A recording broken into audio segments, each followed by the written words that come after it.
బస్సులో ఎర్రచందనంపై సీఎం చంద్రబాబు కీలక వ్యాఖ్యలు చేశారు. ఎర్రచందనంపై ఎన్నో ఆశలు పెట్టుకున్నామని, దాని విలువ లక్షల కోట్లు ఉందని భావించామన్నారు. అధికారులు దాన్ని నార్మలైజ్ చేసేశారని ఆక్షేపించారు. ఇకనైనా ఎర్రచందనం ద్వారా ఆదాయం వచ్చేలా ప్రత్యేక ప్రణాళిక రూపొందించాలని సూచించారు.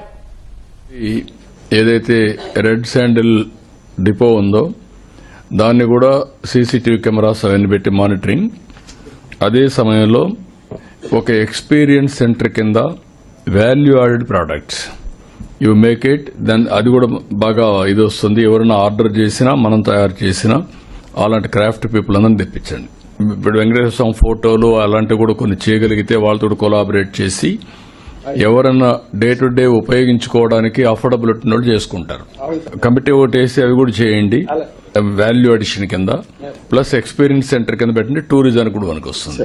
రెడ్ శాండ్వుడ్ అనేది ఒక యూనిక్ కాబట్టి దాన్ని మనం ఇది చేయాలి. నాకు చాలా ఆశలు ఉన్నాయి, మీరంతా దాన్ని అంతా ఇది చేసేశారు. I thought it is lakhs of crores. అలాంటి valuable property God has blessed us only in Tirumala Seshachalam forest లోనే ఉంది. ఇది ఇంకెక్కడా లేదు. దాన్ని ప్రాపర్ గా మనం మార్కెట్ చేయలేకపోయాం. అది వర్కౌట్ చేయండి.